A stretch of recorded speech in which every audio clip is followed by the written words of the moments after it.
Hello, in lesson 7 I will be talking about modules in Erlang. So modules are the basic unit of code and they after compilation they will be transformed into Beam file, the file with extension Beam. And to demonstrate the modules and to describe them, I will go right away to the example which I prepared. So let me define a new module. I will call it length. And this module I will use for uh, storing some functions for converting.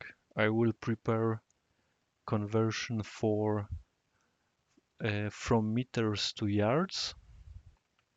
Or maybe I'll describe here. Um,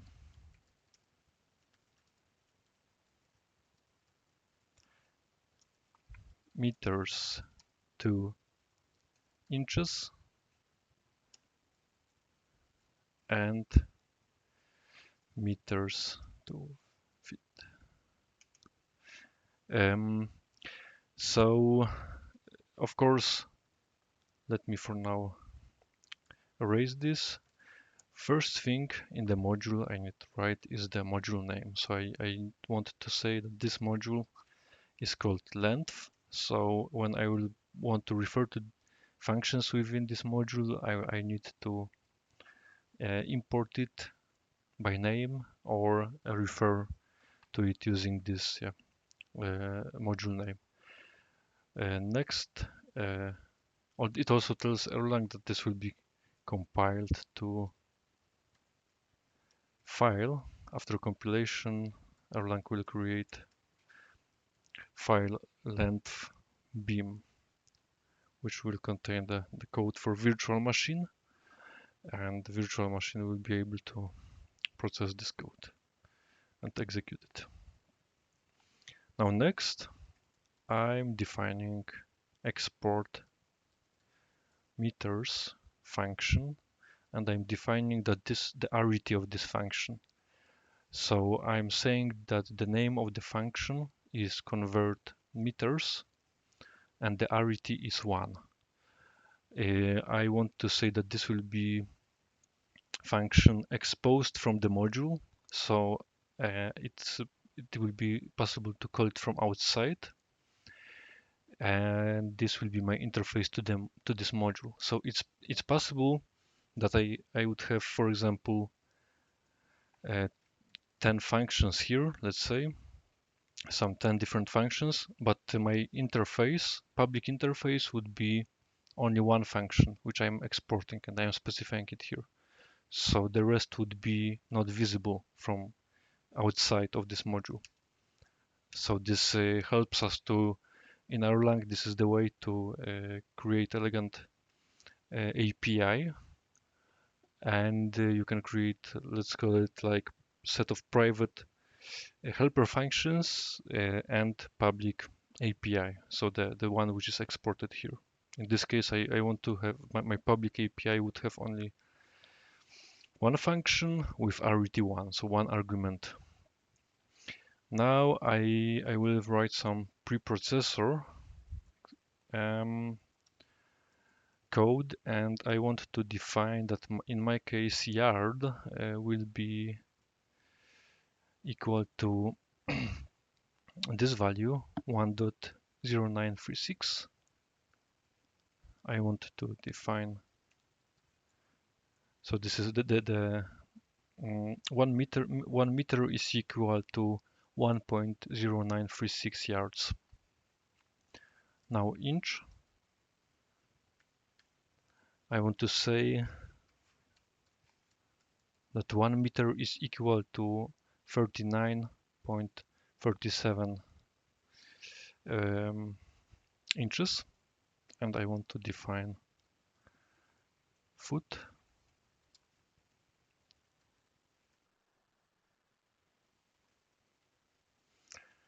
And here I want to say that 1 meter is equal to 3.28 feet. And this is preprocessor code, so this will be executed before compilation, and each value, which I will refer to these yards, inches, and foots, it will be, let's say, inserted in the place I will refer to it by preprocessor. I will also prepare another lesson dedicated only to preprocessor code, but for now, yeah, I think this is enough. Now I want to define my function, which is convert meters, and I will be this function will have three clauses. So I will explain in a second what does it mean. But I have convert meters, and here I want to do some pattern matching. I'm passing a tuple, and I have yard and the meters. So this okay, maybe I will define this clause: meters times yard. Okay, semicolon.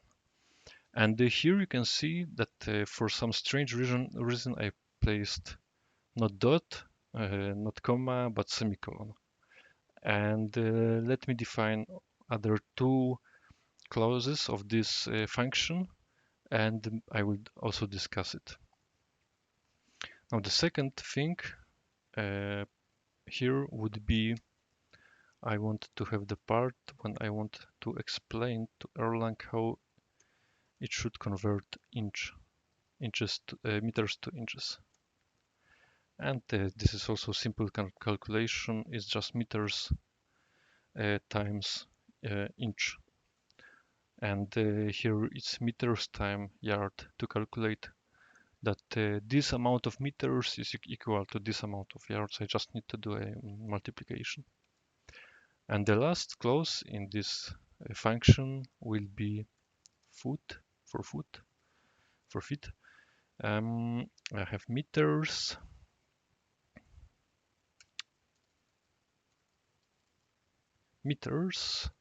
times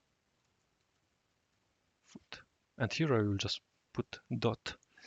So as you can see, I'm referring to the things I defined here in the preprocessor. These are these constants, which will be later by preprocessor replaced with these values. So it will be meters times 1.0936, meters times 39.37, and here we have meters times 3.28. And now the semicolons. So as this basically defines the function. This is the first clause in this of this function. This is the second clause, and this is the third clause. So this function convert meters consists of three clauses, and then Erlang is going to do basically for me pattern matching. And if I will pass, so if you remember from the previous lessons, with the lowercase, I'm defining atoms. So here I have the atom for yard, here I have atom for inch, and here I have atom for foot. So whenever I want to convert meters to yards, I'm going to pass such tuple, and for example, to call this function, maybe above, I'll just show how I'm going to call it. It will be something like length, and then convert meters. And inside this, I'm going to put this tuple, and I'm going to have yard to tell Erlang that I want to match with this clause of this function. And the clauses are separated by semicolons. And here I will type, for example, 3. So I want to say, please convert meters. How many yards is 3 meters? Now, if I want to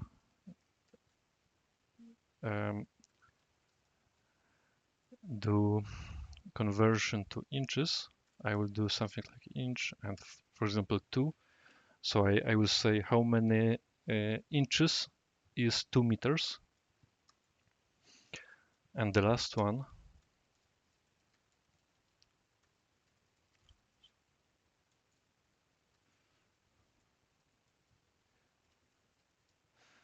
for example, 10, and I want to say, okay, I have 10 meters. How many feet it is? So this is it. So if you are coming from imperative language, you would probably create one function, convert yards, and this what is here atom would be, for example, variable, and then you would have the if statement or something like this. While in Erlang you just write the multiple clauses for the function, and Erlang is doing this pattern matching for you. Also, the anatomy of such function, maybe I will also type here, is that each function has always head, and then I'm passing here some um, arguments separated by comma. So for example, arg1, arg2, and so on, 0 or more, and then I have the body of the function. And the body can have multiple clauses. So the body could mean something like this. I have of course, the head, like in this example, I have head. I have, for example, no arguments, and then I have a, um, clause one, semicolon separated, then clause two, semicolon separated, and clause three, semicolon separate, and then assuming that the clause three is the last clause in this function, I need to end this with yeah, period. So this is it. Quite concise, I would say, code. I would say in other imperative languages you would probably write a little bit more code to do this if else and so on. So this is a very nice feature of Erlang, that using this uh, pattern matching you can write quite concise code. And now also the um, regarding the when to use commas, when to use semicolons, when to use periods. So you have commas, for example, in this situation where you have the arguments for the function, and you want to list the arguments to this function, then you are using commas.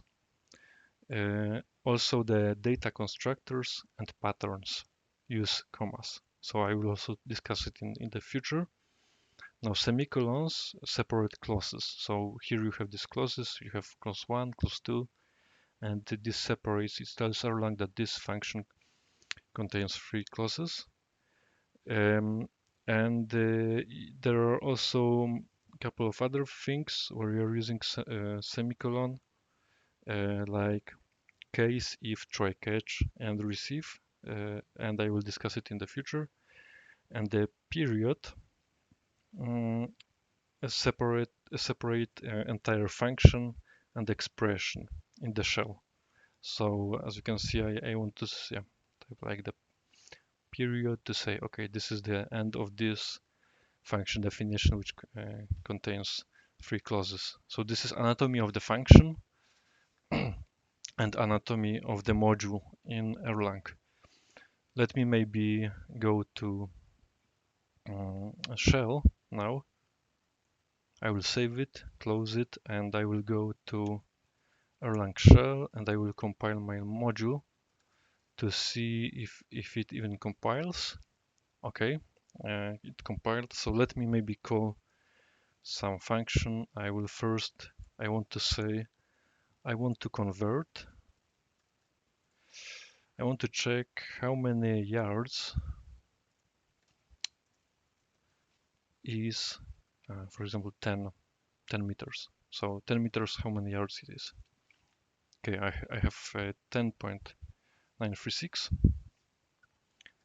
Next, I can invoke.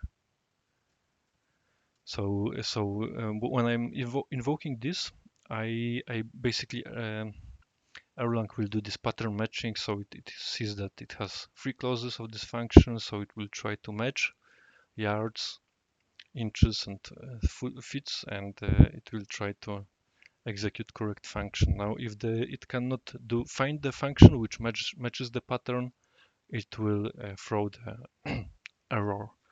So this is also important to know. And I will also discuss about the error handling in the future. Now, if I want to say, okay, I have 5 meters, how many inches it is, I can use it like this. It's 196.85. And the last clause in this function would be foot. I have, for example, 25, and I want to say 25 meters, how many feet it is. Okay, 82. I hope I haven't made any mistakes in this calculation. And maybe just to show you, I have, for example, cm for centimeters, and I want to demonstrate. I don't have such clause for which will match this pattern, so I will get the exception. No function clause, match length, and converter meters, cm, and yeah, as you can see, this is mentioned that that it couldn't find the clause in this function. So it found the function but couldn't find the clause. Okay, so this is it.